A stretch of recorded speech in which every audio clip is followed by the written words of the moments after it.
Tá. O professor Paulo Belli pode fechar a câmera também, que a câmera é aparecer na transmissão, na gravação. Deixei minha câmera, tá? Bom, vou só falar, Felipe, só vou falar uma palavrinha aqui de início, depois a palavra está contigo, tá? Tá bom, fica à vontade. Bem, Eu vou então, tá bom. só fechar a câmera aqui, o microfone, para diminuir a banda. Tá, fica à vontade. Acho que tá dando conta o sistema. A gente vai aprendendo aos poucos, né? Mas, pessoal, então, bom dia para todos. A gente está começando mais uma atividade. O Sérgio tem organizado isso. Então, hoje o Felipe do DAS, professor do DAS, vai falar um pouquinho sobre a experiência das atividades dele não presenciais, né? Está dentro daquilo que a gente está discutindo, que é a gente ir como se diz, ir treinando, né, um pouco para essa atividade que vai ser inevitável para boa parte de nós e que a gente tem que fazer um esforço para diminuir um pouco o número de alunos em sala de aula, né? Seja porque nós vamos ter que fazer distanciamento, seja porque muitos professores não vão poder entrar em sala de aula por motivo de saúde, por motivo de idade, muitos alunos também não vão poder. Então, a ideia é que a gente vá trocando as experiências com os professores, com os tais, com os alunos, para a gente achar uma forma de sair dessa situação difícil que a gente se encontra, de uma forma um pouco mais suave, né? Depois a gente, então, nós estamos encaminhando, né, acho que vocês receberam uma comunicação ontem, a gente está encaminhando, então já encaminhamos um pedido para a Prograde para estender um pouco a aplicação da resolução 005 e 017, para a gente poder fazer a avaliação e fazer atividade doméstica, mas independente disso, dentro da liberdade de cátedra de cada docente, o docente pode fazer atividade com os alunos, e nós vamos, nesse meio tempo, achar as condições, digamos assim, formais para que possa ser feita uma avaliação ao final dessas atividades. As atividades, obviamente, não vão poder ser presenciais, porque muitos dos nossos alunos não têm condição de acompanhar de casa, mas isso não deve ser um fator que inviabilize que a gente faça atividade com quem possa, porque uma das propostas daquela comissão que está analisando os efeitos do coronavírus é dizer, e acho que está correto, que a gente vai ter que fazer um esquema de um terço, ou metade, ou seja, não vai dar, mesmo em condições normais, professor e alunos, não vai dar para ter todo mundo em sala de aula por questões de segurança epidemiológica, digamos assim. Então, é isso. A atividade hoje, então, vai ser coordenada pelo Felipe, o qual a gente já agradece de antemão. Estamos abertos aí para quem puder dar a sua colaboração também. O Sérgio vai agendando e a gente vai abrindo o canal aqui, tá? Então, obrigado aí pela presença de todos. Isso mostra o nosso comprometimento do CTC com essa situação. Certamente vamos dar uma contribuição para solucionar isso. E, mais uma vez, então, agradecendo aí a presença de todo mundo. Obrigado. Felipe, a palavra está contigo. Opa, obrigado, professor. Eu quero também começar agradecendo a todos, né, que estão participando aqui. E, bom, para começar, eu pretendo compartilhar a minha tela. Compartilhar. E aí, gostaria de saber se todo mundo está conseguindo ver a tela que eu estou compartilhando. Sim, estamos vendo. Só para pedir para fecharem microfones e câmeras. Só você aberta, que é essa que vai estar sendo transmitida pelo YouTube também. Tá, legal. Áudio também tá bom? Tá tudo funcionando direitinho? Para mim tá ótimo. Feito. Tá ótimo.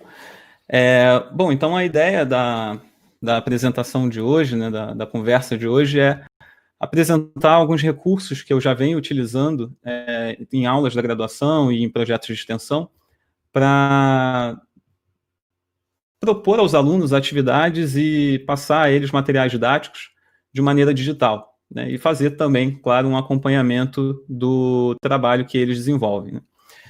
Então, abrindo aqui, a ideia de hoje é a gente falar rapidinho sobre uma pequena motivação, uma breve motivação, depois o que está por dentro da produção digital.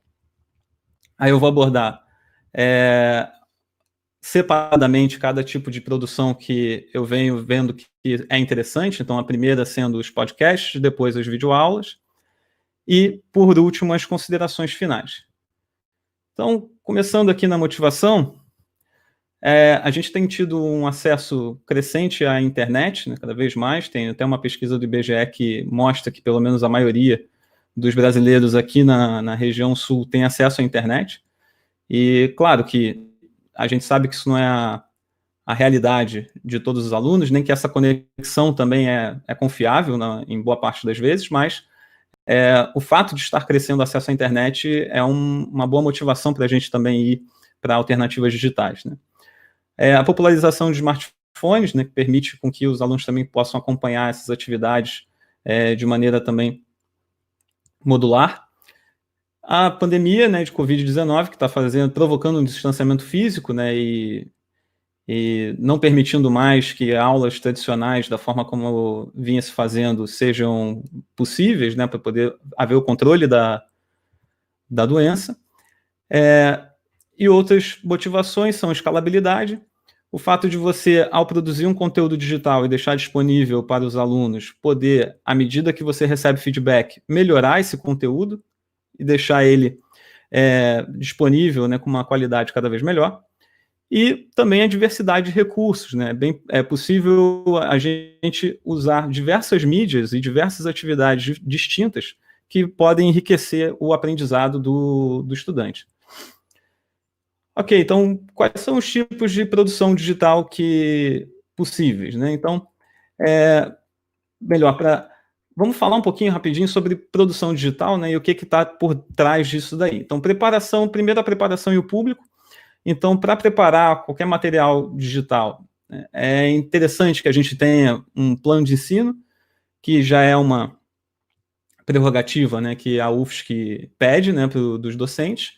É preciso também pensar no estilo, qual é o jeito que a gente pretende passar esse conteúdo e em como a gente vai fazer a captação e a edição desse material. E também pensar no público, né? Se é uma aula para graduação, para pós-graduação, ou se é uma atividade, por exemplo, de extensão.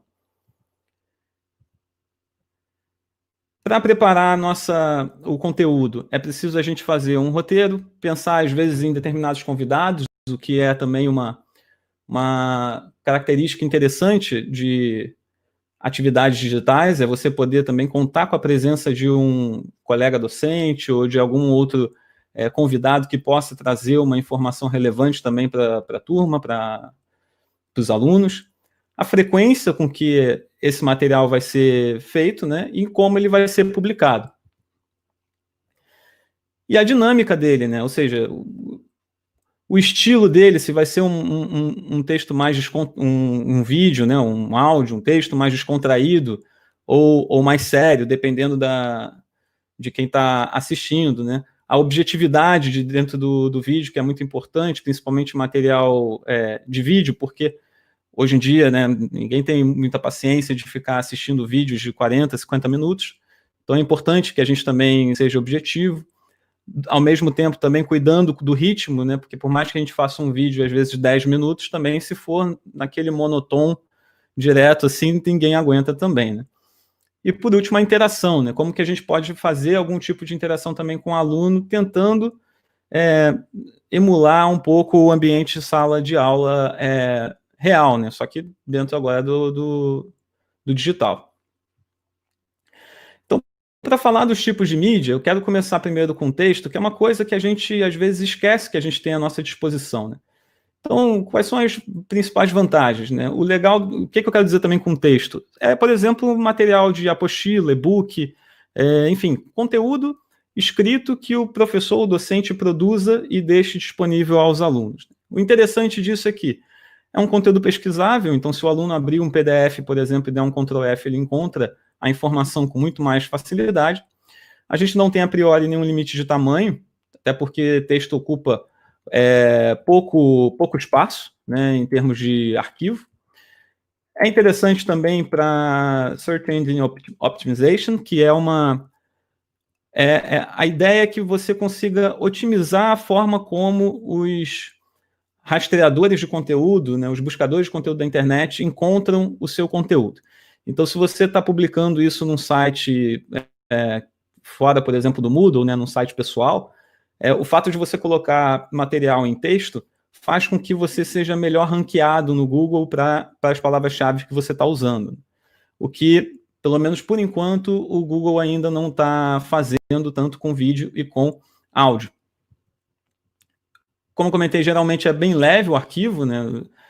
Dependendo do arquivo, se você for fazer apenas em LaTeX e sem introduzir muitas figuras, você vai ficar ali na ordem de alguns kbytes.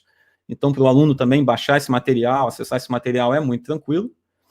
E como eu falei, usando LaTeX também a gente tem a possibilidade de não se preocupar com a formatação. Até no final, eu também compartilho uma classe, né, um template de livro que está super bem organizadinho e também pode ser usado aí por quem tiver interesse. E aí, como desvantagens, né, se a gente não souber escrever, né, tão bem ou não souber usar muito bem esse recurso, ele pode acabar sendo monótono.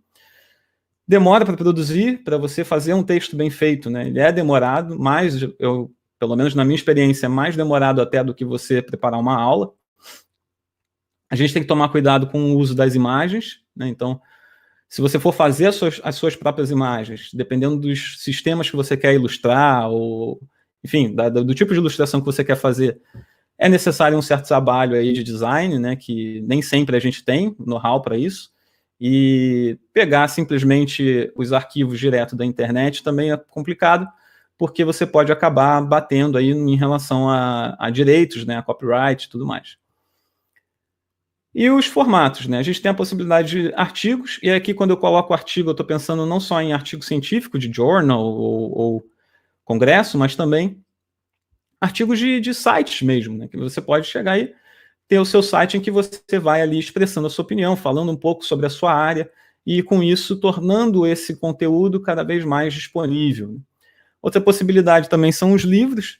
Então, esse daqui, por exemplo, é a capa de um e-book que a gente está produzindo sobre automação industrial, e isso provavelmente vai mudar no futuro, tá? Mas a ideia é mostrar que a gente também pode divulgar como apostilas ou livros já em formato PDF. Esse material está no que a gente está chamando de versão 0.2 agora, e está ocupando, eu acho que algumas centenas de kbytes, acho que 100 e poucos K ou 200 e poucos K, e já está com 100 e poucas páginas, e com muitas ilustrações. Então, você vê que você consegue condensar muita informação num arquivo que não é tão pesado. Também é possível ter blog, então dentro também daquela ideia dos artigos na internet, você também pode fazer um blog em que você vai divulgando as informações que você tem interesse. Aqui eu peguei como exemplo um blog que eu gosto bastante, que é lá do portal Deviante, e também uma revista eletrônica, né, que é uma abordagem que a gente também está procurando ter lá no departamento de automação, para divulgar também a pesquisa que os docentes fazem, né? Então aqui você também pode, como uma publicação recorrente, e mostrando o que você faz ou os conceitos que você tem interesse também em passar para os alunos, né? Então, em termos de multimídia, agora saindo um pouquinho dos textos, quais são as outras abordagens que a gente também pode ter? A gente tem a possibilidade de podcasts. Aqui eu estou usando o podcast que eu mesmo produzo, que está lá no site, né? Ok. Então, continuando onde a gente tinha parado, então a ideia é que a pessoa vai ter acesso a esse conteúdo quando ela quiser. Então, ele pode ouvir quando ele está no transporte para o seu local de trabalho, quando ele está lavando a louça, enfim. Ele não precisa estar focado naquela atividade. Isso é possível graças à tecnologia de RSS. E aqui e essa tecnologia de RSS, ele nada mais é do que um arquivo em que esse arquivo vai sendo atualizado com as informações a cada novo episódio, a cada nova entrada, e aí o dispositivo que o aluno estiver usando para assinar né, o termo que a gente faz é que ele assina um podcast, né, embora seja gratuito, ele assina e toda vez que existe uma nova atualização, um novo episódio entra nesse arquivo, o dispositivo dele já pode ou baixar ou notificá-lo de que um novo conteúdo está disponível. Então ele pode fazer o streaming quando ele quiser ou ainda baixar, por exemplo, quando ele estiver numa internet confiável de Wi-Fi, para ouvir no caminho, por exemplo, e não precisar consumir os seus dados, né? Aqui eu separei rapidinho alguns temas que são muito comuns e que o pessoal tem abordado com bastante intensidade na internet, né? Então a gente tem notícias, cultura, ensino, negócios, comédia, artes, esportes, música, história, ciência, saúde, tecnologia. Então o arcabouço é bastante grande, né? Então, e aqui eu também fiz questão de colocar coisas como ensino, tecnologia e ciência para mostrar que mesmo temas que tipicamente a gente espera que sejam ricos em conteúdo visual podem também ser abordados apenas em áudio, né? E aí eu separei uma imagem aqui que eu achei bastante interessante de um tweet em que o rapaz colocou como ele se sente ouvindo podcast. Então, no fundo, ele está se sentindo fazendo parte daquelas pessoas que estão conversando, né, ou fazendo o programa, né? Então, o pessoal está ali, as mulheres estão ali comendo sorvete e ele também está como se ele estivesse participando junto com elas, embora eles não estejam fisicamente juntos, né?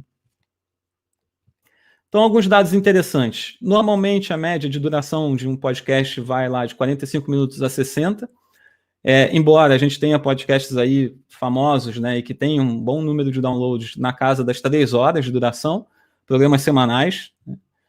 É uma mídia que traz maior engajamento na média do que as demais. Engajamento, quando eu digo, a pessoa aí, por exemplo, ouviu o podcast, mas aí vai lá no site, comenta, coloca a sua opinião, e até aqueles que querem monetizar conseguem com que as pessoas tenham uma aderência maior, as pessoas que têm interesse em doar quantias, né, ou comprar algum tipo de produto. Foi a mídia com maior crescimento em 2019 e foi a mídia com maior crescimento em 2019. E aí, como é que a gente faz para consumir, né? A gente tem a possibilidade de agregadores, então aqui tem um print screen da tela do meu celular, com o meu agregador pessoal, e não reparem a quantidade de podcasts, né? Tem muito mais do que está sendo exibido aí. Cada quadradinho desse é um programa diferente, né? Então, esse primeiro azulzinho, o Durma com Essa, é um programa que é feito diariamente pelo jornal Nexo, o jornal digital Nexo. Então, e cada um quadradinho desse aqui é um outro tipo de programa. A maioria acaba atualizando semanalmente. Mas, se a gente for fazer alguma coisa em termos de podcast para aula, a frequência vai ser ditada pelo professor e pelo caminhar da turma também. É possível consumir direto na internet, também na web. Aqui eu separei um episódio do UFSC Ciência, em que basta você ir ali no UFSC Ciência, na página aqui da própria UFSC, dá play ali e você começa a escutar o episódio. E também a possibilidade pelo Spotify. O Spotify comprou uma empresa chamada Anchor, que produzia podcast também, né, dava suporte para a produção de podcast, e agora eles também estão disponibilizando na plataforma deles. Então aqui a gente tem os podcasts que eu assino no Spotify, que são poucos, porque eu acabo usando muito mais o agregador, e como aparece alguns dos podcasts que eu produzo aqui, que são os 3 últimos programas aqui na lista. Vantagens desse tipo de mídia. Ela é fácil de captar, é fácil de gravar, né, porque basta um microfone, né, basta um headset, por exemplo, você já consegue fazer um bom programa. Ela também é fácil de editar, então com poucos ali minutos, né, de tutorial ou de ensino, você já consegue mostrar como é que faz uma edição boa. Gera arquivos pequenos, né, e ali é na ordem de 50 a 100 megabytes, né? Na verdade, a gente estima que a cada 2 minutos de programa, você vai ter ali por volta de 1 mega de arquivo. Então, se você faz um programa de 1 hora, você vai ter ali 30 megas no seu arquivo. Então, ainda assim, é um arquivo bastante reduzido e que permite também com que os alunos tenham mais acesso, né? Porque eles vão poder baixar um arquivo menor, né? E que não fere tanto o consumo de dados deles. Hoje em dia ele é acessível em todo smartphone. O Google ele tem um aplicativo, o Android tem um aplicativo nativo de podcast, que ele só não fica habilitado por padrão, mas é o Google Podcast. Se você entra lá na Play Store e bota para baixar, ele baixa instantaneamente, porque na verdade ele só ativa no smartphone. E a gente tem também nos iPhones, você tem um aplicativo chamado Podcast, que a maioria nem sabe para que serve, mas ele está lá. E a partir dele você também pode assinar os programas. Toda vez que um novo episódio, um novo conteúdo sai, ele é atualizado automaticamente em todos os agregadores das pessoas que assinam esse programa. E, como eu comentei, ele tem uma coisa que é bastante interessante, ele tem uma boa aceitação de programas longos. E o que é, do meu ponto de vista, bastante interessante para a gente mesclar essas alternativas, porque você pode, por exemplo, falar sobre assuntos que são complexos, que exigem que você tenha uma linha de raciocínio relativamente longa, e as pessoas que consomem podcast, que gostam de podcast, não costumam se importar em ter programas longos. Então você consegue fazer todo o caminho, né, toda a sua linha de raciocínio para poder chegar numa conclusão ou apresentar algum tipo de conceito. Então isso é bem legal. Diferente dos vídeos em YouTube, né, que as pessoas pulam vídeos que têm mais do que 5 minutos, né? E uma outra coisa que eu acho que está até ligada com esse último ponto, é o fato dessa mídia poder ser consumida de forma simultânea com outras atividades. Então, o cara pode estar lá fazendo musculação e ouvindo o seu programa, ou ele pode ir lá ter que lavar a louça e ele está ouvindo o seu programa. Então, ele consegue fazer outras coisas enquanto ele está ouvindo e acompanhando aquela aula, aquele conteúdo. Algumas desvantagens. Existe uma dificuldade intrínseca de transmitir conceitos visuais, porque é uma mídia majoritariamente em áudio. É possível fazer podcasts em vídeo. O grande problema de se fazer isso é que, para hospedar esse vídeo, você acaba ocupando acaba tendo um arquivo muito grande no final. Perdão. E esse arquivo, no final, para você tanto hospedar quanto transmitir, acaba saindo caro ou muito dispendioso, caso a gente coloque, por exemplo, num servidor próprio, alguma coisa assim. Então é possível fazer em vídeo, só que majoritariamente é feito em áudio por causa do tamanho do arquivo, e aí fica difícil, às vezes, você mostrar alguma coisa visual, né? Para aprender a editar e a fazer, ele tem uma curvazinha de aprendizado com uma derivada alta no início, né? Ou seja, você vai demorar um pouquinho para pegar as coisas, mas assim, depois de meia hora trabalhando, você já pega direitinho os princípios de uma boa edição e já vai ter uma edição bastante satisfatória. Tempo de produção, ele normalmente leva 4 vezes a duração do produto final. Então, se você vai ter lá um produto de 1 hora no final de duração, você pode levar em consideração que, na média, a pessoa levou 4 horas para produzir esse conteúdo, tá? Então, por quê? Isso envolve a gravação, envolve depois você pegar esse arquivo e editar, e depois, né, enfim, colocar todas as vinhetas, música de fundo, se quiser, né? Quanto mais coisa você quiser introduzir, mais tempo isso vai, né, exigir de dedicação na edição. E, por último, toda a parte de publicação desse episódio, né? É claro que isso aqui é uma média, e por ser uma média, né, é possível sim que você tenha programas em que você leva bem menos tempo do que isso para produzir, e programas que você tenha mais tempo para produzir. Tipicamente, aqueles que têm uma edição mais simples são quase que gravados e postados imediatamente, né? Então, você teria só o tempo realmente de gravação. Quais são os equipamentos que a gente pode ter para produzir esse tipo de conteúdo? Eu separei aqui em 3 categorias, tá? A primeira que eu estou chamando é de novato. Então, para esse público, basta um headset, e aqui eu estou separando alguns que eu sei que são bons, né? Então, a gente tem o Logitech H390, porque ele é USB, então ele meio que cria uma plaquinha de áudio ali no computador, então você não se baseia apenas no microfone interno do seu notebook, que tipicamente acaba pegando os sons, né? Se você vai digitar, ele pega também você teclando, né? Ele costuma pegar também ruído da ventoinha. Então, o legal de você ter um microfone externo ao computador é que você consegue amenizar em muito esses ruídos, né? Então, para o ouvinte, você quase não percebe esses ruídos. E está saindo aí na faixa, pelo menos a pesquisa que eu fiz ontem, de R$200 esse equipamento. Um outro também que eu usei muito no início é o Microsoft LX3000. Ele também é USB, ele foi desenvolvido para chamada em Skype, e também tem um bom cancelamento de ruído, é um pouquinho melhor do que esse da Logitech, e está saindo por R$250. E por último, o smartphone, né? A gente pode usar o nosso smartphone para produzir. Para isso, eu aconselho que a gente grave usando o fone de ouvido. Normalmente, o microfone do fone de ouvido costuma ser um microfone muito bom. Então, você pode simplesmente baixar qualquer tipo de aplicativo de gravação de áudio, gravar o teu programa ali usando o seu fone, e depois ou editar ou publicar, enfim, dar o destino que é mais interessante. Aí dentro da categoria entusiasta, né, aí eu já separei alguns equipamentos que são um pouco mais interessantes para quem quer produzir algo de maior qualidade. Então, o primeiro aqui é uma mesinha de som, né, que estava saindo por R$770. O legal dela é que você tem a possibilidade de adicionar efeitos, né, no seu programa, então você consegue diminuir ainda mais o ruído, você consegue comprimir o áudio, comprimir no sentido de que você não tem nem volumes muito altos que podem atrapalhar o teu ouvinte, dar susto nele, né? Nem volumes muito baixos, como se você estivesse falando assim, né, devagarzinho.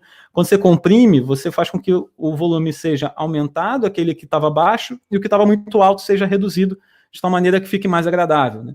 E ele faz isso em hardware, então a qualidade é muito melhor do que se a gente fosse usar um software, por exemplo. Entre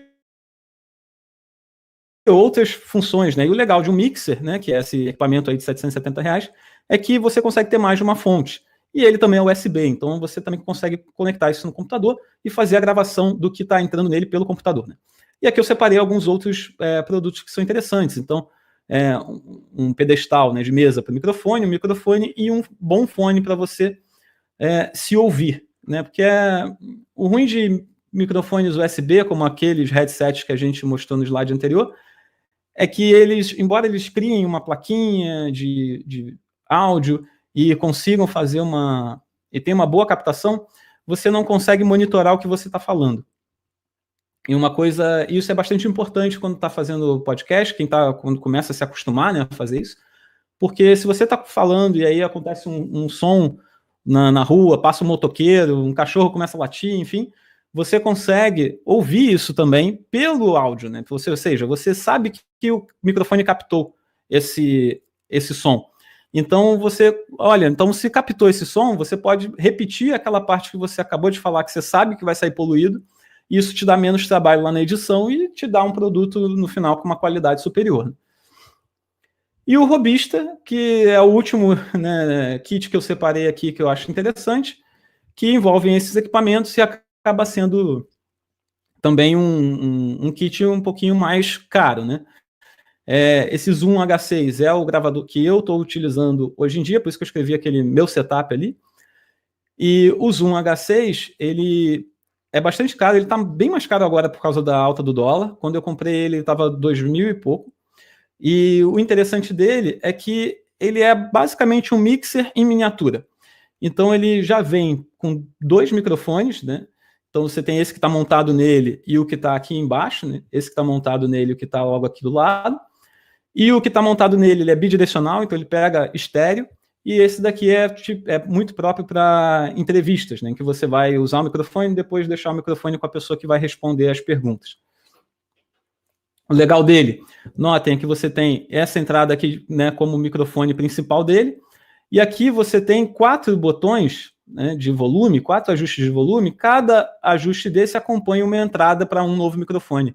Então, se você tiver interesse, você consegue conectar nele 6 microfones, e ele faz a mixagem desse material e depois grava isso num SD, e depois você pode exportar ele para o computador. Além disso, ele também tem entrada USB. Então, o áudio, por exemplo, que vocês estão ouvindo, está vindo dele. Eu estou usando ele como uma interface de áudio no computador agora, porque é exatamente para evitar de pegar a ventoinha do computador, enfim, outros ruídos, porque ele é bastante interessante nesse sentido. Estou usando também um fone de ouvido aqui da Philips, que eu também consigo monitorar o meu áudio e ouvir também os colegas. E aqui eu só separei um microfone que é bom, embora eu esteja usando o próprio microfone do Zoom, né? Então não seria necessário a priori ter um microfone caso você vá fazer um programa só com você, né, por assim dizer. Quais são os softwares que a gente costuma utilizar? Eu comecei usando o Audacity. Ele tem essa cara.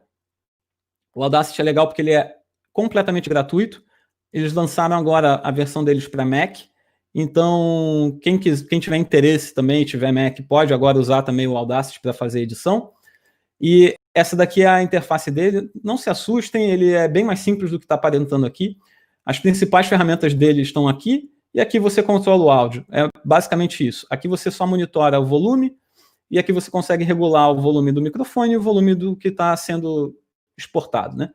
E aqui você vai ter a sua forma de onda, por assim dizer, da tua gravação. Então, com base nessa forma de onda, você pode ir ouvindo e, olha, esse trecho aqui eu quero retirar. Então, você vai lá e tira. Eu quero fazer um merge aqui, né? Quero aumentar o volume de um determinado ponto, diminuir de outro. Ele também tem os envelopes de volume, que a gente chama, que é essa ferramenta daqui, a segunda, né? E com ela você consegue aumentar um volume de determinada parte, diminuir da outra e fazer com que esse aumento e essa redução seja de forma gradativa, para também ser confortável para o ouvinte. Enfim, ele é bastante completo, tem as suas limitações.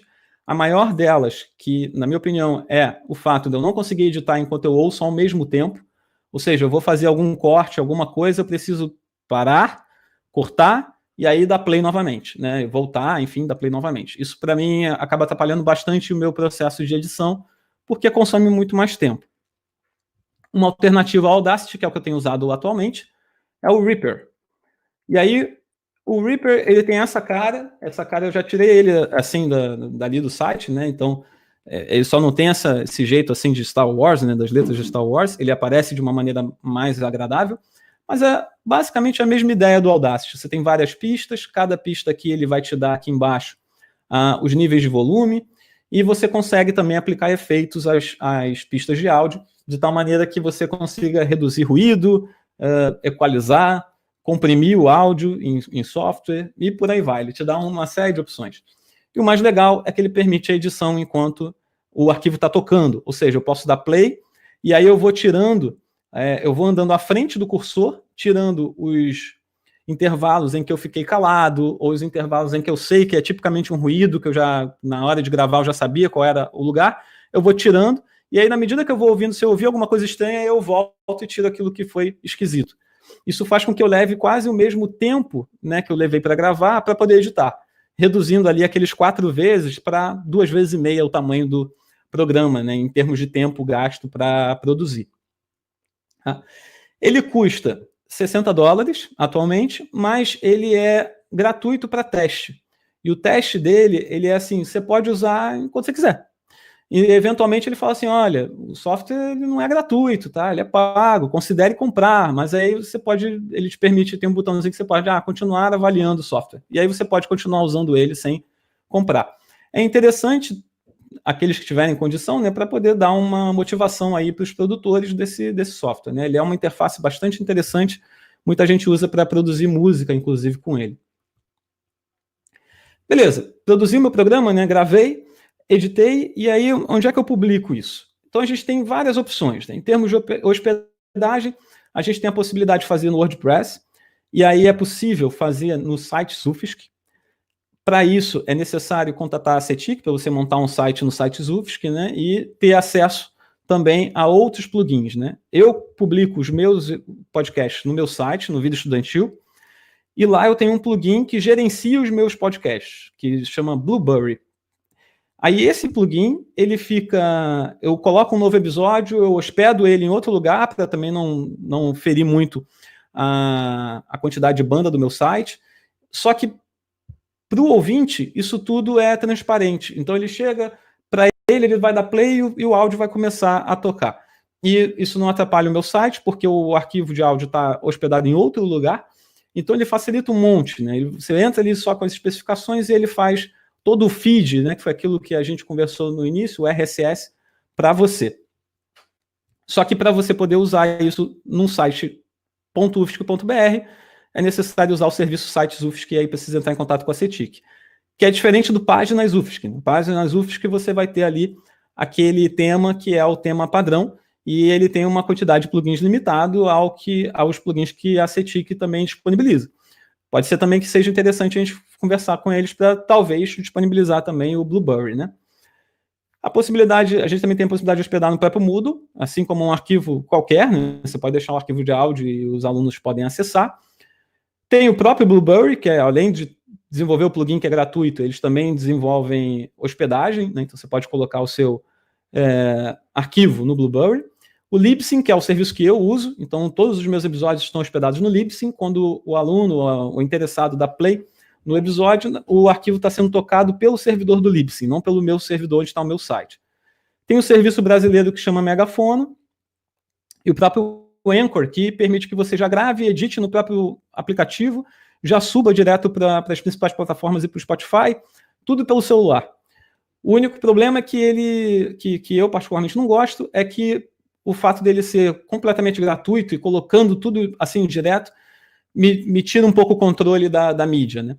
E eu tenho uma certa preocupação também em relação a para onde que os dados relacionados a essa mídia estão sendo transmitidos. No meu entender, é mais interessante que eles continuem debaixo do meu controle. Além disso, como é que a gente pode divulgar essa produção, né? No caso interno nosso, dos alunos, né, nas disciplinas, a gente pode divulgar pelo próprio Moodle, usando os fóruns da graduação e da pós-graduação, ou pelos agregadores, né? Então é possível você colocar ele no iTunes, para todo mundo que tiver iPhone poder baixar. É possível também você produzir de tal maneira que o Google indexe esse arquivo, e aí você também vai ter acessível em todos os smartphones ou em redes sociais, né? Caso seja público, né? Como é o caso, por exemplo, dos podcasts que eu produzo. E aí, um exemplo só da coisa do que a gente faz lá no Vida Estudantil. O principal podcast que a gente tem é o podcast que tem um nome que é o mesmo nome do site. A gente já produziu 31 episódios, ele está parado um pouquinho, né? A gente tem tido pouco tempo para fazer essa produção, mas ele pode ser acessado a partir desse link. Depois eu posso deixar disponível essa apresentação também, quem tiver interesse. E os episódios têm ali por volta de 40 a 60 minutos de duração. E aí, só para mostrar um pouquinho a ideia, eu vou rapidinho só mudar uma configuração aqui. E aí vou pedir, por gentileza, o feedback para saber se vocês estão... Opa. Foi. Se vocês estão ouvindo. Essa aqui é a abertura do último programa, só para vocês verem mais ou menos como é que é a ideia, né? Vocês estão ouvindo o áudio de fundo? Não. Não? Não. Não. Tá. Eu achei que ele fosse transmitir. Deixa... Eu tinha testado antes, juro. Eu acho que é alguma configuração aqui no próprio...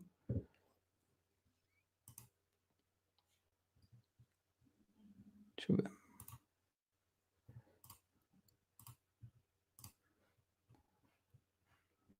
Vou voltar aqui rapidamente para...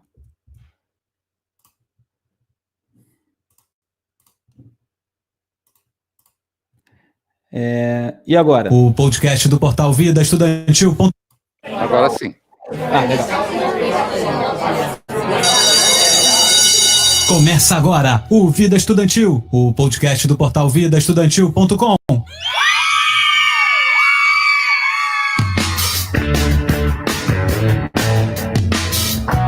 Seja bem-vindo ao Vida Estudantil número 31. Nesse programa vamos falar sobre uma formação em engenharia que talvez não seja tão conhecida, a engenharia de controle e automação.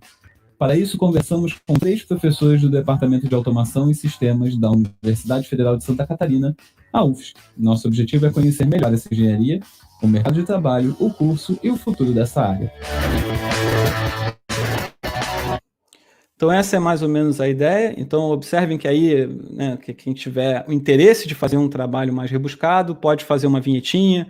Como o nosso público ali, a ideia é apresentar o universo da faculdade para pessoas do ensino médio.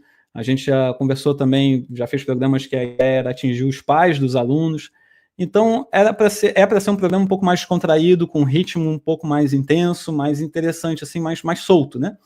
Então, por isso que tem essa vinhetinha, tem um sonzinho de sinal de recreio, e aí a música que também tem aumenta, né? Depois ela diminui na medida que eu falo, e depois entraria, então, a entrevista que eu fiz com os professores.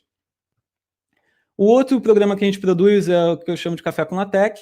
A ideia é ensinar a usar o LaTeX. A gente já tem 16 episódios, pode ser encontrado aqui, e a ideia é que ele tenha 15 minutos no máximo de duração cada episódio. E aí, só para mostrar a diferença de estilo, né?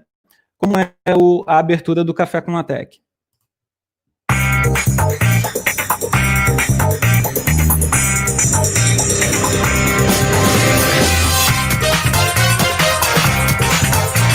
Document Class Podcast. Use Packet Brasil Babel.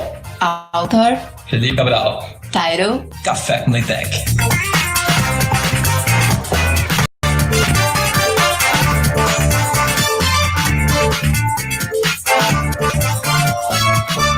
Begin Document. Seja bem-vindo a mais um Café com LaTeX. Hoje a gente vai falar sobre o ambiente de teorema.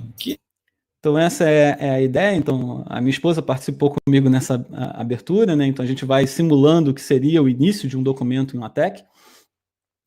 E a gente tem tido uma receptividade bastante interessante.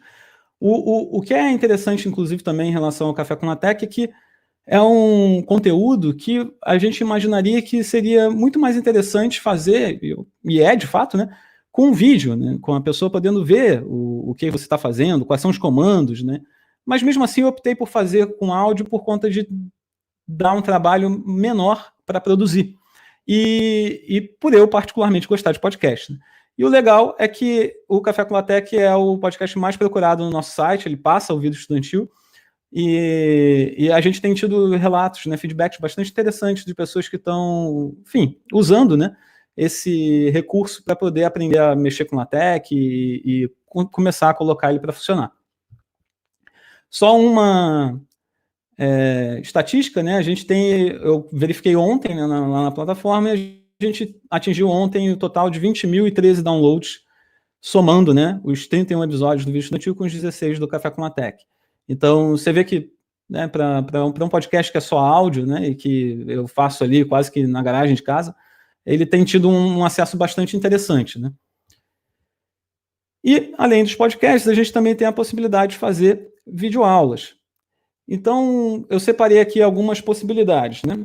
A gente tem como fazer no estilo Talking Heads, né, que é só a câmera gravando o professor e o professor falando.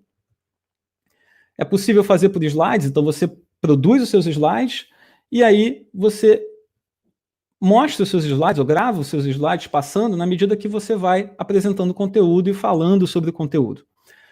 Isso pode ser feito também com o rosto do professor, ou sem o rosto do professor, e o legal também é que você também pode adicionar uma interação com o conteúdo, né? Mexer o mouse, ou sublinhar alguma coisa e tal. O próprio PowerPoint permite esse tipo de interação.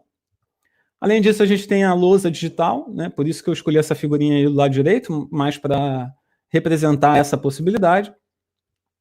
E a possibilidade também de documentário, e aí o que eu quero dizer por documentário?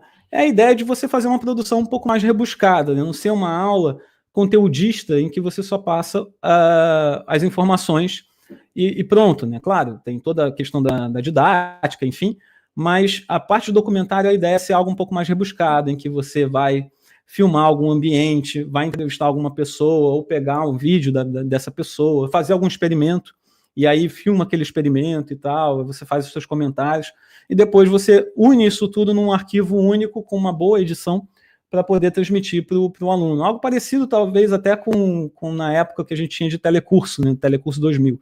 Só que bem feito, no sentido de ser menos assim, bobo, né? Ser uma coisa assim, mais objetiva e focada no conteúdo. Né? Desvantagens. A gente tem uma possibilidade muito maior de integração do que as outras abordagens.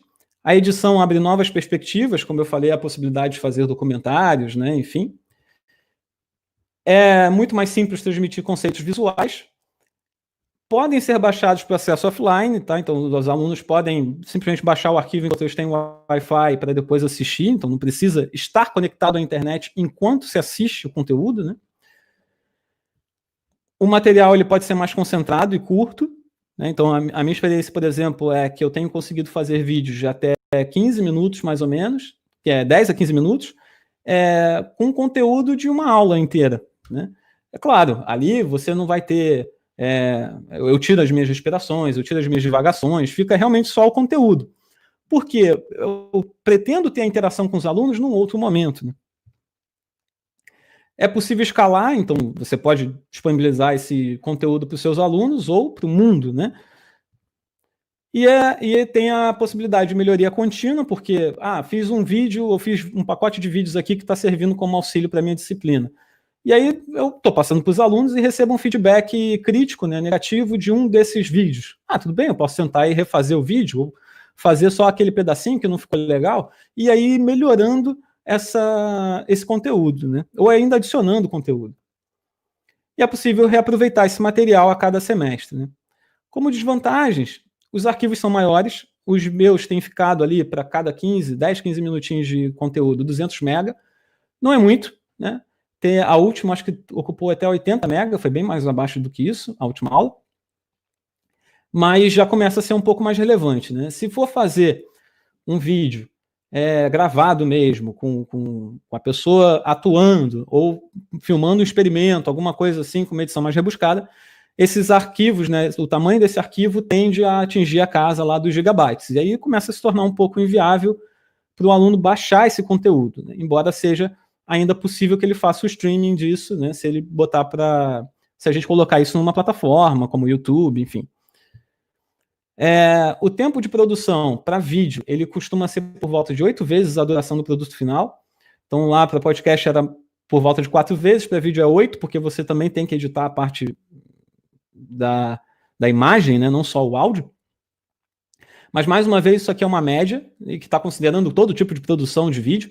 Então, a minha, por exemplo, eu tenho atingido por volta de 4 vezes. Então, se eu vou fazer uma aula de 15 minutos, por exemplo, eu vou levar ali 1 hora produzindo o material, contando tudo, né? E só tirando o tempo que eu levo para fazer o upload para YouTube, esse tipo de coisa, porque eu posso botar para fazer o upload e fazer outras coisas ao mesmo tempo, né? Naturalmente, quanto mais rebuscado você quer que o material fique, né, mais tempo você vai ter que dedicar. E quanto mais incrementos gráficos você adiciona também, o arquivo tende a ficar com um tamanho maior também, passa daqueles 200 MB. E como eu comentei, leva um tempo para você fazer o upload desse material e também leva um tempo de renderização. Então, o meu computador, por exemplo, ele é um i5 com 8 GB de RAM, já tem aí uns 5 anos já comigo, e placa integrada de vídeo, não tem, né, placa off, né, por fora nem nada, ele leva aí, às vezes, 30, 40 minutos renderizando.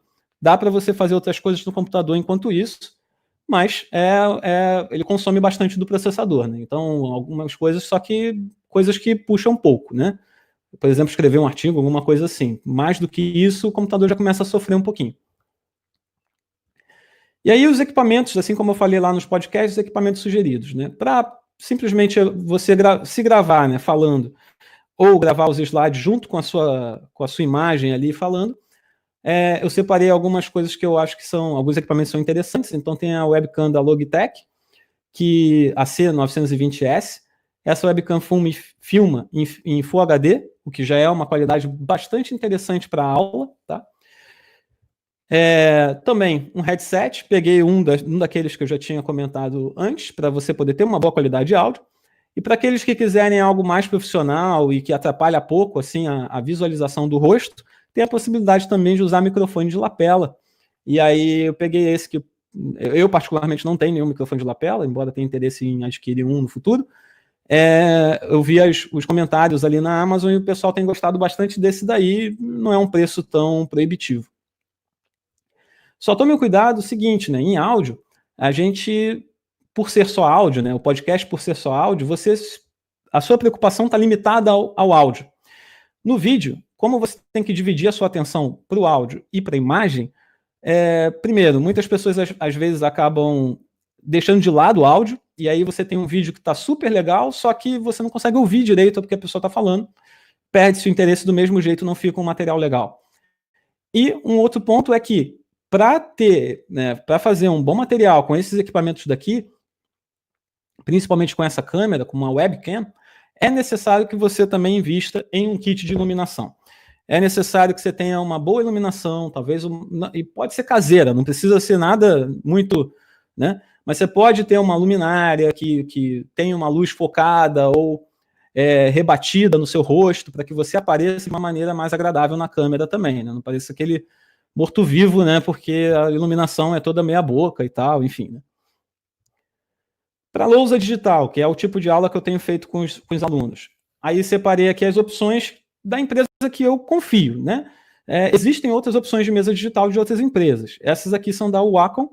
Essa é de entrada deles. Ela estava custando em torno de R$300 há 2 meses atrás. Então, com a alta aí do dólar, ela passou agora por volta de R$400, preço de ontem na Amazon. Essa é a que eu uso. Se eu não me engano, eu paguei 450 na minha, então essa não aumentou muito de preço. E eu comprei a minha 2 meses atrás. E o número dela é CTL 4100. A diferença dessa para a anterior é que essa tem mais pontos de pressão. Ou seja, isso faz com que você consiga ter um traço um pouco mais bem definido, né, para quem desenha, enfim. Eu sei que os desenhos são super rudimentares nas minhas aulas, mas ainda assim, se eu quiser ter um trabalho um pouco mais bem feito, ela me permite isso e a de entrada não. E tem a possibilidade também de, né, o céu é o limite, de ir para alternativas mais caras. Eu separei uma que está ali no meio do caminho, que é o tablet da Samsung. Ele já vem com uma caneta ativa, né, e uma stylus, e você consegue escrever na tela. E ele faz rejeição de palma. Então, quem prefere ver o que está acontecendo quando está escrevendo, né, ver a mudança na própria tela, né, porque a mesa digitalizadora, você escreve na mesa e aparece na tela do computador, né, aparece em um outro hardware. No tablet, não, você escreve e está aparecendo na sua própria tela. O bacana é que ele tem o Android, tem tudo junto. Está custando esse valor, pelo menos foi o que eu encontrei ontem em uma das lojas. É possível gravar a tela dele também e também disponibilizar. Fica uma qualidade bastante semelhante à da mesa digitalizadora. Quem quiser algo ainda mais, né, poderoso, pode ir para o iPad Pro, por exemplo, e aí ele passa da casa dos R$10.000. Para fazer documentário, é o tipo de coisa também que iria gastar um dinheiro um pouco maior, né? Então, exige uma câmera um pouquinho melhor, né? Então, eu separei a de entrada da Canon, que é a T7i, que está custando ali por volta de 5 mil. Tem a G7X Mark III, o 3 ficou embaixo.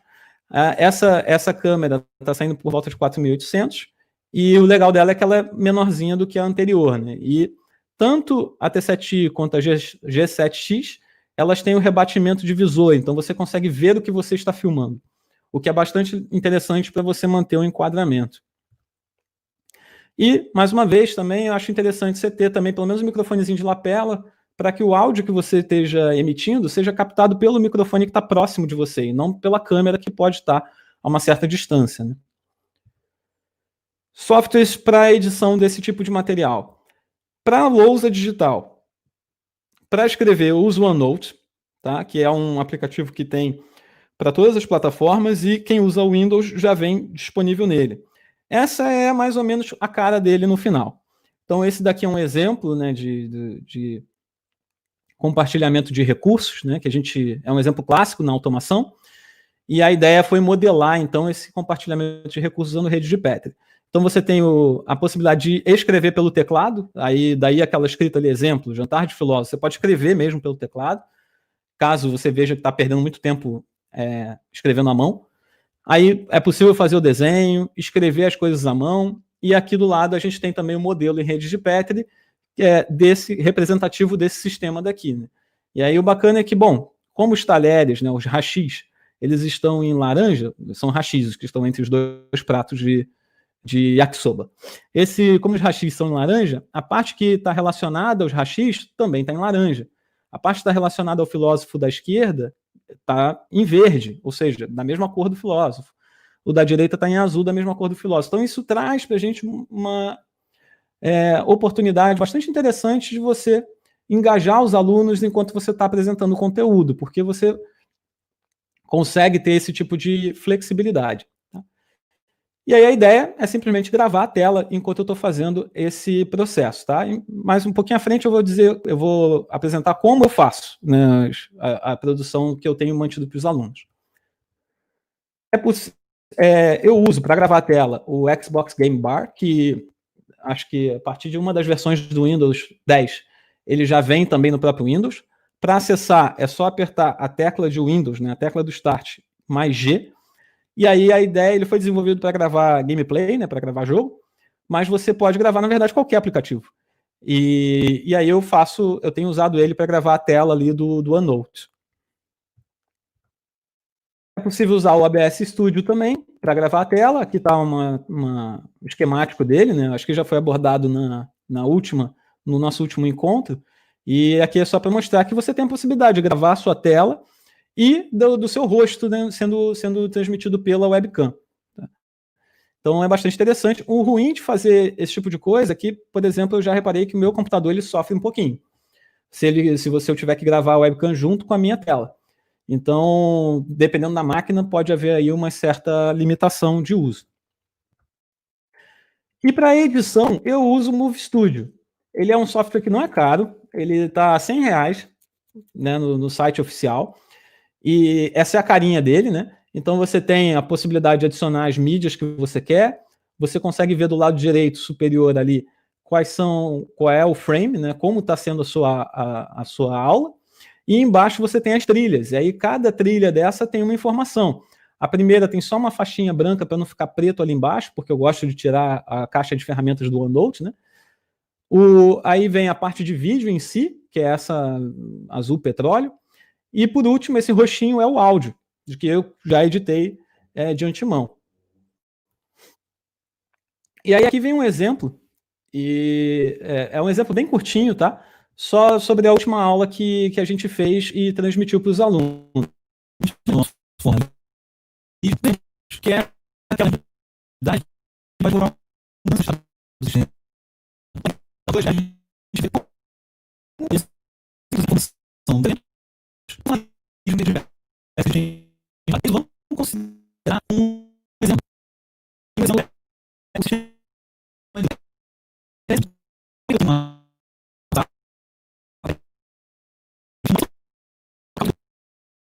que pode chegar aqui esse do lado direito já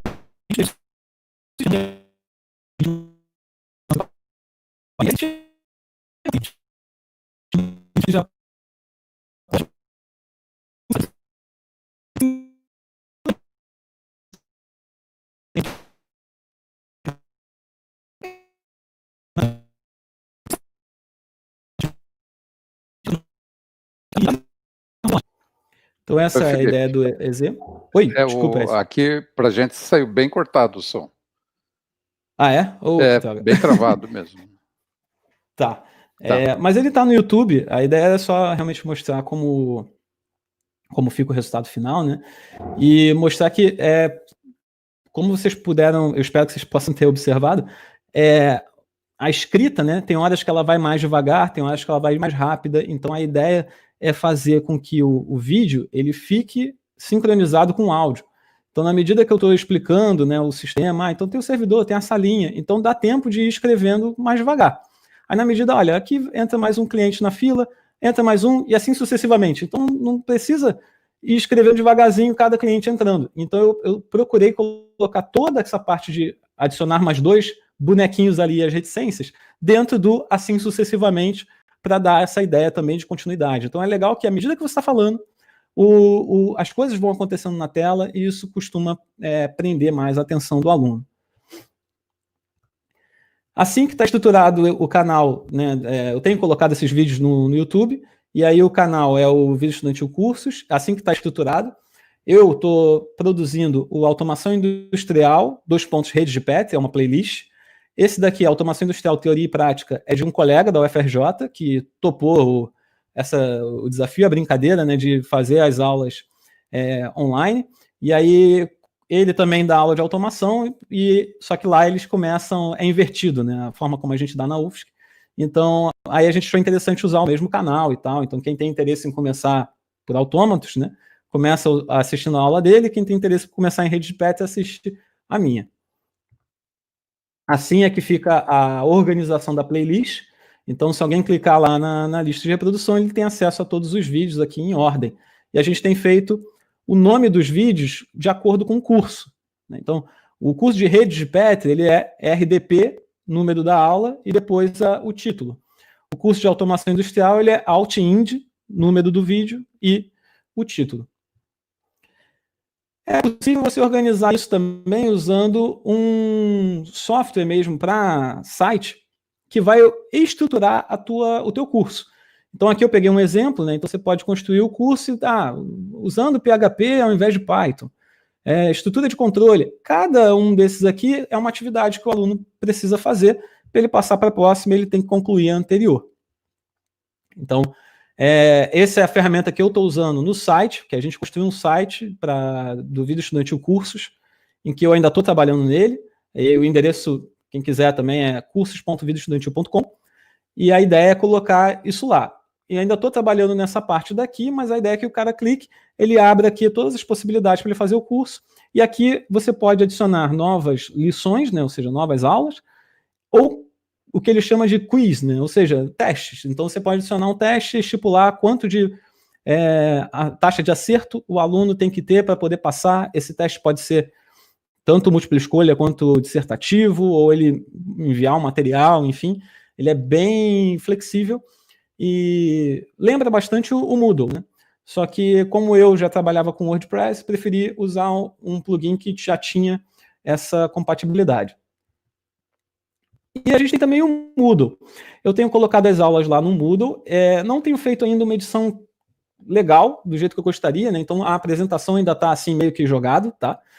Mas essa aqui está sendo a parte daqui de Redes de Petri. Então, como eu comentei lá no início, a gente está produzindo o livro, então tem um PDF aqui do livro Redes de Petri, que eles podem clicar. À medida que eu adiciono novas coisas, eu já boto uma nova versão para eles terem acesso. E embaixo tem as aulas em vídeo. Então, o aluno sabe a ordem que ele tem que assistir, né, ou pelo menos a ordem que a gente pensou para o programa. E aqui estão cada programa. Aí notem que o tamanho dos arquivos, né? Então o primeiro 66 MB, o segundo 83 MB e assim sucessivamente. É difícil você ter um arquivo que passe muito dos 100 MB, usando essa ideia da lousa, né? O que facilita bastante caso o aluno tenha interesse de baixar ou assistir numa internet que é um pouco mais precária. Mas o que eu queria também chamar a atenção em relação ao Moodle é que é possível também montar no Moodle todo um curso digital, né? Então o aluno entra, aí ele vai ter uma primeira aula que é uma aula de motivação, e aí uma sugestão que poderia ser, por exemplo, um episódio de podcast, porque ele pode ouvir aquela motivação, do que se trata o curso, o que vai ser abordado e tal. Quando ele termina de ouvir, aí ele tem que ir lá no final, clicar, e aí abre a nova lição para ele. Aí essa lição passa a ser, por exemplo, um vídeo, enfim. Então dá para ir trabalhando com todos esses elementos para levar ao aluno um ferramental bastante interessante e o mais próximo possível, do meu ponto de vista, da aula presencial. Não vai substituir, né? É óbvio que não, mas você tem algo que é bastante próximo, né? Você tem a possibilidade de ter muito mais ferramentas, inclusive poder usar essas ferramentas quando a gente voltar ao que o pessoal está chamando de novo normal, em que a gente volte a ter aulas presenciais, né? Não existe razão para não usar esse material aqui como material complementar das aulas mesmo, né? Como é que funciona o meu processo de produção, né, dessas aulas de Rede de Petri, por exemplo? Eu começo preparando um roteiro, que no fundo é uma nota de aula, né? Então eu preparo ali o que eu pretendo dar naquele vídeo. Aí eu preparo o OneNote. O que eu quero dizer com isso? Eu vou lá no OneNote e penso assim, olha, eu vou levar muito tempo desenhando isso aqui, ou vou levar muito tempo escrevendo determinada coisa, então eu vou lá no OneNote e já preparo e deixo os espaços onde vai entrar a minha explicação, onde vai entrar a escrita, onde vai entrar um desenho. Mas o grosso assim e a estrutura eu já deixo pré-pronta no OneNote porque facilita. Aí eu vou para o OneNote e faço a gravação das imagens usando aquele aplicativo integrado do Xbox. E aí é só as imagens, né? Ele tem a possibilidade de gravar o áudio também, mas aí eu descarto o arquivo de áudio. Eu gravo só as imagens mesmo e vou como se eu estivesse dando aula mesmo, falando sozinho e tal, enfim, vai bem. Depois eu pego esse arquivo de áudio, de vídeo, perdão, deixo tocando sem áudio, né? Vou vendo ali e gravo o áudio. E aí eu vou narrando a aula, né? Por que eu faço assim? Porque quando eu estou escrevendo, normalmente a gente demora para escrever muito mais do que para falar. E quando a gente escreve, tipicamente a gente se perde um pouco no que estava falando, perde um pouco o raciocínio, e aí ou você atrapalha a escrita, ou você atrapalha o que você estava falando e depois tem que voltar. Então eu prefiro fazer toda a escrita gravada, e aí depois eu vou narrando a aula e conversando mesmo a ideia e conversando com os alunos. Ah, então tem esse sistema aqui, e aí a gente primeiro desenha tal coisa, mais ou menos como o exemplo que eu toquei para vocês. Então eu faço essa gravação separada porque facilita, né? Eu faço uma coisa de cada vez e o resultado no final fica um pouco melhor. Depois eu faço a edição desse áudio, porque mesmo fazendo assim, tem momentos que eu erro, tem momentos que tem os buracos sem som, tem hora que tem, né, o cachorro late, aí isso tudo eu tiro depois na edição, pego o arquivo editado de áudio, importo lá no arquivo de edição de vídeo, e aí agora sim eu edito o vídeo para que ele sincronize com o áudio. Tá? Parece ser um processo bastante complicado e, de fato, à primeira vista mas foi o que eu falei, eu levo por volta de 4 vezes o tempo do produto final. Então, eu quero uma aula de 15 minutos, eu vou levar ali por volta de 1 hora, quando muito 1h30 para produzir. Que é basicamente o tempo que eu levaria, por exemplo, para dar aquela aula, né? E a diferença é que num vídeo mais comprimido, eu consigo passar todo o conteúdo porque ele está gravado, né? Então você consegue editar. É diferente de uma aula em que você está ali, você tem que esperar, você chega, faz presença, tem que esperar os alunos chegarem, eventualmente você tem alguma coisa que te interrompe, você tem que escrever no quadro. Tudo isso leva tempo. E você consegue condensar isso tudo num arquivo de vídeo. E aí, claro, a interação com os alunos, ela fica para um outro momento, né? Fica, no caso, para as videoaulas ao vivo, que eu acho que é aí que é mais interessante esse tipo de interação. Então, quais são as ideias, né, ou funções que podem ter as videoaulas ao vivo? Tira dúvidas, resolução de exercícios ou estreia. O que é estreia? Estreia é uma ferramenta que o YouTube está colocando já tem uns meses, né, em que você grava o vídeo, bota o vídeo, sobe o vídeo para o YouTube, mas coloca lá que ele vai estrear em determinada hora e dia. E aí a pessoa vai receber uma notificação dizendo que vai estrear e tal, se ela quiser assistir, e aí ela pode entrar lá e assistir o vídeo junto com quem produziu. E aí abre-se, né, um chat do lado do vídeo em que você pode interagir com as pessoas que estão assistindo o vídeo, da mesma maneira como você interagiria se fosse ao vivo. Então isso é legal porque tua aula já está pronta, teu material já está rodando ali, e aí, se o aluno tiver alguma dúvida ali, você não precisa parar, né? Ou o próprio aluno pode dar um pause, por exemplo, esperar você responder para ele depois continuar. E aí você, embora todos tenham começado a assistir ao mesmo tempo, você está desincronizando um pouco o aprendizado e respondendo as dúvidas ali no chat, né? É bastante interessante essa função. Plataformas possíveis em que é possível, né, fazer esse tipo de aula. Tem a do Moodle, né, que é o Big Blue Button, é a plataforma que eu tenho usado. Para mim, está sendo bastante estável. É claro, eu não sei como ela vai se comportar caso a gente comece todos os professores comecem a fazer algo desse tipo, né? Mas tem ido bem, os alunos têm dado um bom feedback, um detalhe ou outro que tem que ser melhorado, mas os alunos têm auxiliado nisso daí, e eu tenho tido uma média ali de 40% a 50% dos alunos assistindo, né? No início foi bem pouquinho, e agora tem aumentado o número de alunos interessados. É possível subir para o YouTube ou também para o Twitch. Twitch é uma plataforma também ao vivo que você pode também fazer. Ela foi desenvolvida para jogo, a dona dessa plataforma é a Amazon, e a ideia, mas mesmo sendo para jogo, você pode transmitir a tela do teu computador, né? Enfim, transmitir o que você quiser. E o bacana é que, como ela foi feita especificamente para atividades ao vivo, ela tende a ter uma estabilidade um pouco maior e consumir um pouco menos de recursos do que o YouTube, caso você faça um ao vivo no YouTube, tá? Então, é só mais uma plataforma aí para a gente ter em mente. Bom, era basicamente essa apresentação que eu gostaria de fazer. Antes de passar para alguma interação, né, que a gente possa ter, ou para mostrar, né, como é que eu faria a edição, enfim, eu quero fazer algumas considerações finais. Então, a primeira é falar um pouquinho de alguns cuidados. Primeiro, de direitos autorais. O que eu quero dizer com isso? A gente não pode usar nada de ninguém, nada de que não é nosso, né? Essa que é a verdade, sem ter autorização. Então, por exemplo, mesmo as imagens que eu estou usando aqui nessa apresentação, são todas retiradas de repositórios de imagens de direito livre, em que eu não preciso nem colocar, embora seja pedido, né, assim, não exigido, né, mas, né, possa fazer, né, mas eu não preciso dar o crédito.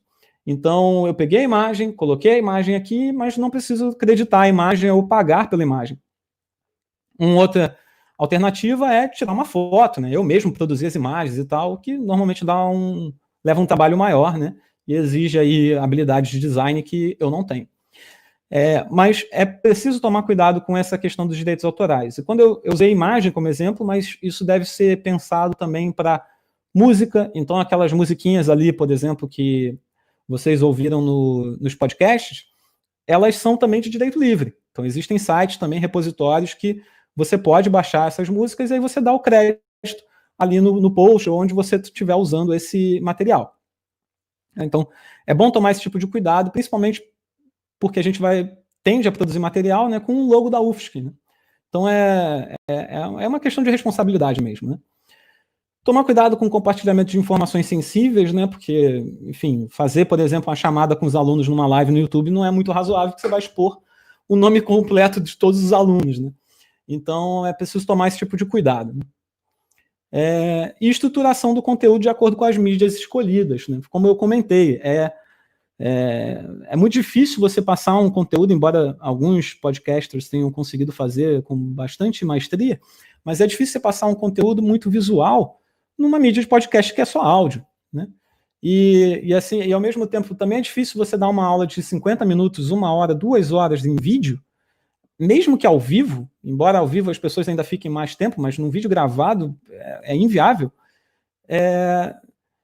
Esse conteúdo sendo reformatado é bem viável num episódio de podcast de 2 horas. As pessoas aceitam bem, porque elas estão fazendo outra coisa enquanto estão ouvindo. Então, é bastante interessante que a gente tenha esse cuidado, né, da estruturação do conteúdo. Algumas recomendações. É interessante ouvir os alunos e saber qual é a demanda deles. Então, eu tenho o tempo inteiro procurado feedback para poder aperfeiçoar todas essas ferramentas. Né? Então, se vocês repararem, o início das minhas aulas ali naquela playlist do YouTube, todas estão com fundo preto, exceto a última, que está com fundo branco, porque os alunos disseram que com fundo branco era mais interessante. Eles prendia mais a atenção deles e eles prestavam mais atenção. Então, alterei para fundo branco. Depois eu vou alterar as aulas anteriores. Então, é interessante que a gente vá fazendo essa mudança e está aberto também a mudar para poder atender as expectativas. O legal do podcast, que eu acho mais interessante também, é poder fazer exposições e entrevistas, principalmente nessa época de pandemia. Né? Então, você quer tratar de um assunto interessante com teus alunos e você quer chamar um especialista desse assunto, ou um colega docente que trabalha na mesma área, você desenvolveu uma pesquisa com um colega e você quer ter tanto a tua visão quanto a visão do teu colega e tal, você pode simplesmente ligar para ele via Skype, WhatsApp, enfim, e gravar essa conversa e depois editar e colocar no formato lá para os alunos. Né? É bacana porque não precisa estar as 2 pessoas no mesmo lugar, você consegue marcar essa entrevista no horário que for melhor para as pessoas. Então, você começa a abrir mais possibilidades do que, às vezes, uma aula física ali teria, né? Te daria. As aulas teóricas, com conceitos muito matemáticos, podem pedir por videoaulas com a lousa digital, porque aí a pessoa acompanha enquanto você escreve. E a resolução de exercícios pode ser feita em um encontro ao vivo. E os experimentos, por exemplo, podem ser apresentados no formato de documentário, né? Para que a pessoa possa ter dimensão de todo aquele contexto, né? Do porquê que aquele experimento é importante, aonde se quer chegar, quais são os objetivos daquele experimento, como que ela pode levar esses experimentos, por exemplo, para a prática, né? Para o mundo real. Né? Então, é bastante interessante os formatos que a gente tem à disposição. Tá? Então, assim eu encerro. Aqui tem alguns materiais de apoio. Como eu falei, eu pretendo deixar essa apresentação disponível. Todos aqui são links, e aí quem tiver interesse pode depois lá acessar. Né? Aí eu separei algumas coisas aqui de escrito. Né? Então tem um artigo bastante interessante sobre a comunicação via podcast no Brasil. Aí tem alguns podcasts que eu sigo e que eu acho que são bastante interessantes. Eu aprendi a editar podcast por um podcast, que foi o The Audacity Podcast, esse terceiro da lista. E enquanto eu estava indo para a faculdade, quando eu estava fazendo mestrado e doutorado, eu ia ouvindo os episódios, e aí quando eu chegava em casa, eu abria o editor e ia treinando e tal. Então, no fundo, eu acabei aprendendo a editar ouvindo podcast. Tem aqui também continuação dos materiais de apoio de podcast, tem materiais de apoio no YouTube, que são canais que principalmente trazem essa pegada de documentário, para poder dar uma ideia um pouco melhor do que eu quero dizer com o documentário, né?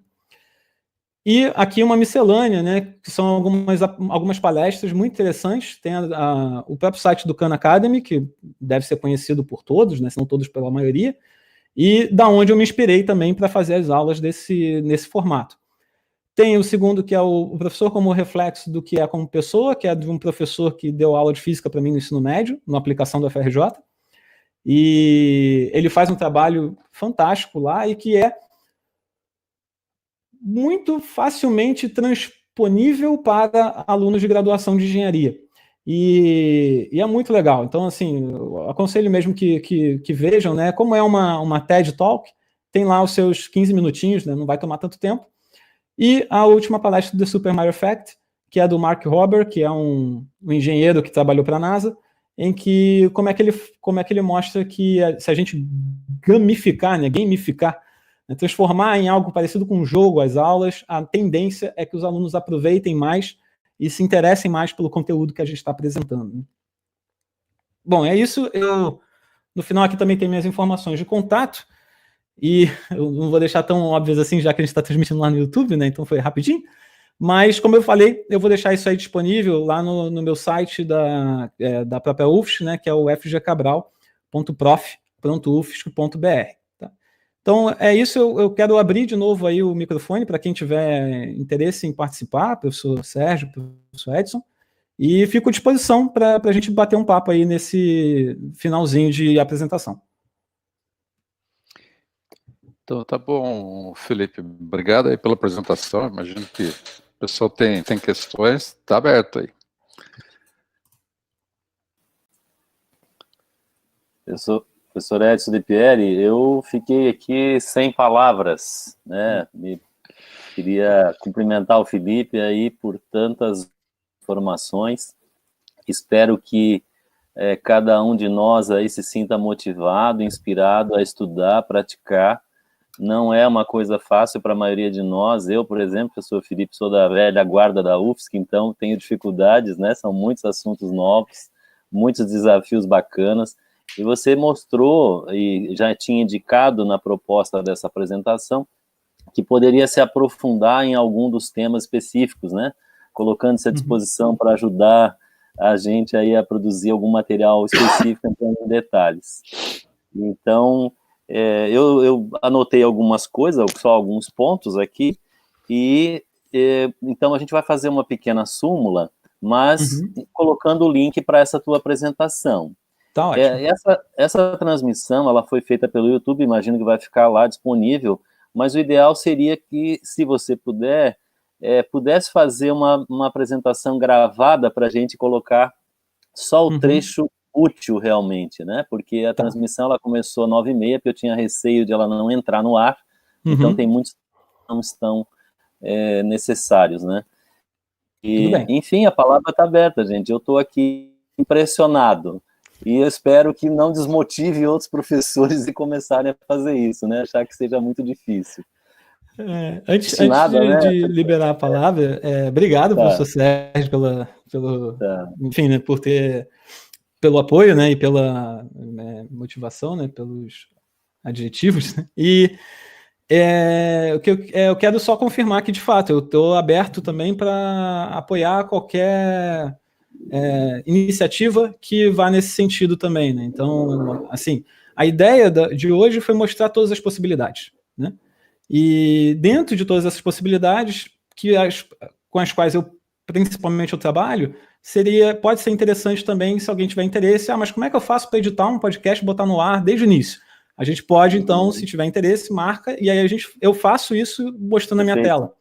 A mesma coisa para videoaula, enfim, que aí eu acho que a gente teria mais tempo e o tempo seria mais bem aproveitado com aqueles que têm interesse em cada uma dessas abordagens, né? Perfeito. Eu lembrei de uma professora de mecânica falou que a gente tipo professor ator de teatro, né? Não ator de televisão. Então a gente ainda tem muito que aprender realmente, né? Bom, mas está aberta a palavra. Quem gostaria de fazer alguma pergunta pode abrir seu microfone e câmera. Está aqui conosco. Alô. Pode falar. Só para parabenizar pelo resultado da palestra. Eu, particularmente, aprendi bastante coisa. Algumas coisas eu já aplico, eu já gravo vídeos no YouTube. Quem está falando pode abrir sua câmera, se possível? Sim, sou eu aqui. Não sei se vocês estão conseguindo me ver agora. Agora sim, Marcelo. Sim, Marcelo. Você estava disfarçado. Não, eu queria parabenizar parabenizar pela iniciativa de fazer essa palestra e parabenizar o professor pelas suas explicações, especialmente dos equipamentos e tudo mais, porque isso é importante. Eu, particularmente, comprei uma mesa digitalizadora para começar a trabalhar na gravação das aulas. É difícil pra caramba para conseguir escrever e tudo mais, é bem complicado, mas eu já gravo vídeos no YouTube de procedimentos de análise estatística já desde 2016. E a gente vem utilizando com os alunos, e antes era muito complicado, os alunos tinham muita dificuldade em acompanhar. Eu tinha vários textos preparados e não funcionava. Aí, a partir do momento que eu comecei a capturar as telas, fazer tudo isso, o resultado, a habilidade dos alunos ficou melhor, porque eles vêm até no celular, porque eu disponibilizo no YouTube para eles. Então é um vídeo que funciona mesmo. Agora, realmente dá uma trabalheira, em termos de você preparar tudo. E na época que eu comecei a gravar os vídeos, a minha filha tinha 12 anos, e ela falava assim: pai, se os vídeos passarem de 15 minutos, ninguém vai assistir. Ela falava isso. Claro que a situação agora é diferente, mas aqueles vídeos eram vídeos de apoio e tal, então eu tentava não deixar passar de 15 minutos, então fatiava tudo, tinha que pensar nisso, a estrutura, tudo mais, e acabou funcionando, pelo menos por enquanto. E a questão muito importante que você fala é que a gente pode reutilizar o vídeo. E, essa parte não ficou boa, os alunos, professor, aquilo ali está meio confuso, não dá para fazer melhor, a gente vai lá e às vezes tem que regravar o vídeo todo, não adianta, e refazer tudo e tal, e tem que ter a paciência. O que eu vejo, a maior dificuldade, no caso do YouTube, né, da internet aqui na minha casa, que eu não consegui aumentar a velocidade ainda, né, é enviar isso para o YouTube. Eu gravava em casa e chegava na universidade, enviava para o YouTube pela internet da universidade, aí funcionava mais rápido, mas a trabalheira. E você viu ali o caso do OBS, a palestra do professor Ricardo Pereira e Silva na outra semana, eu tinha um outro programa pago para captura de tela e estava usando o OBS. A minha experiência é que o OBS, o arquivo fica um pouco menor, ele transmite mais rápido para o YouTube do que o outro programa que eu usava, que era um programa que eu comprei, um programa chamado APowerSoft, que é muito bom, tá? Ele captura a tela, tudo tal, mas ele fornece um arquivo um pouco maior, leva mais tempo para mandar para o YouTube. No OBS Studio, eu gravei uma aula experimental, enviei lá para o YouTube, ele foi mais rápido e a qualidade não achei que tenha piorado muito, não. Mas para o pessoal que está começando a trabalhar com mesa digitalizadora, tudo, tem que treinar bastante. É brabo. Tá? Isso aqui é uma experiência que eu reparto com todo mundo, vai dar trabalho. Tá? Mas parabéns aí pela iniciativa. Obrigado. Professor Amir Oliveira e depois o professor Guilherme Vieira pediram a palavra. Professor Amir, pode falar. Bom dia, Sérgio. Bom dia, Felipe. Muito legal o teu trabalho, impressionante, muito profissional, né? Muito bem feito, muito bem pensado. Parabéns mesmo, muito interessante, né? Você é uma geração diferente de docentes, que eu acho que está chegando, e fantástico isso, tá? Desculpe também pelas interrupções com som no começo da tua palestra. Tudo bem. Certeza que estava fechado o microfone, pelo que parecia, mas não estava, né? Ainda bem que não entrou meu filho correndo, falando alguma coisa esquisita aí. Enfim, a minha pergunta é sobre a mesa digitalizadora. Como eu não tenho muita experiência nisso, eu já usei tablet com caneta, não me habituei muito com aquilo. A mesa digitalizadora, o tamanho dela, a sensibilidade dela, isso importa? Faz sentido se preocupar com isso, ou uma mesa pequenininha já daria certo? A minha é uma mesa pequenininha, foi como eu mostrei aquela segunda opção, né, do slide que tem as mesas, né? Ela é do mesmo tamanho da opção de entrada da Wacom, deve ter o quê? Umas 6, 7 polegadas no máximo, parece um Kindlezinho. E, no fundo, o que você vai acabar precisando é dedicar um pouco de tempo para treinar. né? Porque como é uma atividade que eu também, assim, eu não tomo notas usando a mesa digitalizadora, né? Eu produzo as aulas para os alunos, né? Então, eu dedico ali 30 minutos escrevendo e tal. Então, eu estou tendo a preocupação de tentar fazer uma letra bonitinha, né? Fazer as coisas direitinho e tal, para ficar mais fácil para quem vai assistir. Dá um certo trabalho, principalmente no início, né? Porque você precisa se habituar a escrever sem olhar para o que você está escrevendo, né? Olhando para a tela do computador e não para a mesa. O bacana da mesa é o fato dela ser mais barata do que o tablet, né? Eu também tenho um tablet da Samsung com caneta aqui. Ele, na época, acho que foi R$ 1.500. Então, mesmo ele sendo mais barato do que esse agora, né, do S6, ainda assim, né, são algumas vezes uma mesa, né? E, como eu falei, na medida que você vai treinando, você vai dedicando um pouco de tempo ali para se habituar com o negócio, você tende a fazer um pouco mais rápido e com uma letra um pouquinho mais bonitinha, né, com um resultado um pouco melhor.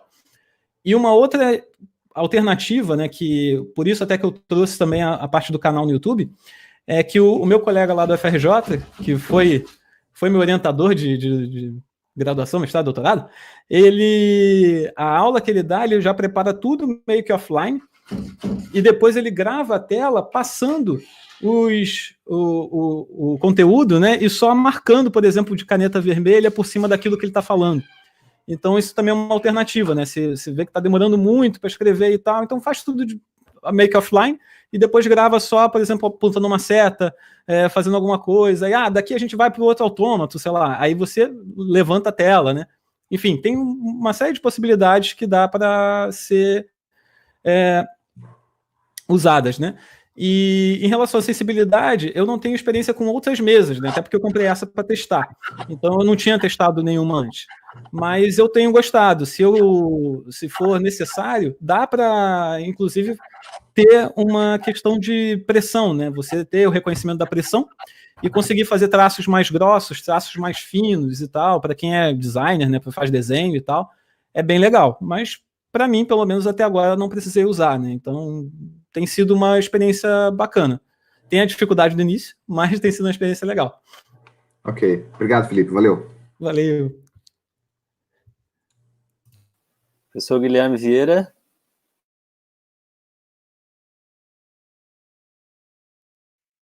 Bom dia. Bom dia. Escutando direitinho? Sim. Sim. Eu achei a apresentação do professor Felipe excelente, queria só parabenizá-lo também, foi muito boa e pude aprender bastante coisa. Na verdade, eu quero compartilhar aí com ele o que ele acha do que eu estou fazendo aqui. Tá? Nós estamos fazendo algumas aulas, estou ajudando a minha esposa, na realidade, e já estou pensando nas minhas aulas futuras, né? E a gente está fazendo um negócio, talvez até um pouco mais amador, né? Mas um negócio relativamente simples. Então, quem quiser começar, se o Felipe achar que é uma boa, também seria uma alternativa, vamos assim dizer. Tá? Inicialmente, a gente começou a gravar as aulas usando uma máquina, tipo uma daquelas que ele mostrou ali, uma máquina fotográfica, filmadora, bem legal. Depois a gente descobriu que a própria filmadora do notebook aqui, a câmera do notebook, estava dando um resultado bem legal, assim. Então a gente simplificou um pouco. Né? Para a edição dos vídeos, Felipe, a gente está usando um software chamado Lightworks. É um software muito bacana e fácil de ser usado. E a gente junta alguns vídeos do YouTube, junta algumas imagens que a gente tem, fotos, faz uma edição bem legal com Lightworks. Depois, a gente exporta num formato tipo MP4, uma boa resolução, e depois a gente diminui o tamanho dos vídeos usando um outro programinha chamado Handbrake, tá? E fica num tamanho, uma qualidade bem boa, e depois a gente a gente sobe o vídeo para o YouTube, por exemplo. Então, essa tem sido a nossa estratégia para preparar essas videoaulas, e eu queria só que se você podia comentar sobre esse procedimento e esses aplicativos. Claro. Bom, primeiro, obrigado, né, pelas palavras bonitas, né, da apresentação, enfim. Esse estilo, basicamente, foi o que eu procurei chamar ali de colocar dentro do arcabouço do documentário, né? Que é de você pegar várias fontes, trazer essas fontes, unir essas fontes, né, numa edição, e depois disponibilizar isso, né? Que é, além de você ter a tua própria produção, né, você está fazendo uma curadoria de conteúdo e disponibilizando para o aluno aquilo que você acredita que é de melhor qualidade. A gente só precisa tomar um cuidado em relação a copyright, né? Porque, enfim, a gente pode acabar infringindo algum tipo de direito autoral, então tem que tomar esse cuidado. Se você for produzir tudo, aí não precisa, né? Porque a produção é própria e aí o direito é seu, né? No fundo, quem usar é que estaria infringindo o direito autoral. Mas é uma boa porque, assim, dar um curso inteiro, na minha perspectiva, né, apenas com a tela, embora seja interessante, eu acho que tende, depois de algumas aulas, né, depois de 10 aulas, tende a se tornar um pouco cansativo. Então, você dá uma quebrada, por exemplo, no ritmo, mostrando um vídeo, por exemplo, em que está acontecendo outras coisas, né? Ou usando uma outra mídia, né? Usando um podcast, alguma coisa assim, eu acho que é bastante interessante em relação à própria didática do trabalho, né? Porque aí o aluno vai vendo aquela tua visão, vai vendo você só escrevendo e passando o conteúdo, e aí, de repente, ele vê aquilo ali numa big picture, né? Em algo mais dentro de um contexto e tal, ou ver antes, não precisa ser depois, enfim. Então é muito boa a sugestão, principalmente também por causa dos softwares, né? Esse que eu uso, ele é baseado no Vegas, que foi onde eu comecei a editar. Por isso que quando eles deram essa versão mais baratinha, eu saí correndo para comprar, porque aí ela me permitia ter o meu processo de trabalho, ter uma manutenção, porque eu já conhecia todos os atalhos de teclado, enfim, já consigo, né? É mais maleável para mim. Mas tem outras alternativas, né? Que pode ser até interessante da gente também disponibilizar o link e tal, que tem uma que é o DaVinci, se eu não me engano, Resolve. Eu cheguei até a testar aqui no meu computador, só que começou a ser bastante troublesome, né? Porque as coisas eu não estava familiarizado, e ele é bastante pesado, pelo menos o meu computador sentiu bastante para abrir ele. Então, é uma alternativa gratuita, mas que é preciso ter uma máquina um pouquinho melhor, né? Mas, de fato, assim, foi como acho que o professor Amir comentou, né, que eu acabo sendo de uma geração YouTube, né? Acho que eu peguei um pouco essa geração YouTube. Então, boa parte dos canais que eu assisto são canais são canais de educação, são canais nesse estilo, em que a pessoa faz uma gravação, aí adiciona aquela gravação, pega conteúdo de um outro trabalho, desenvolve aquilo dali, pega a informação, né, consulta a informação com outra pessoa, introduz e tal, e fica muito bom. E é bastante interessante, né? Enfim, então, eu acho que é uma excelente alternativa.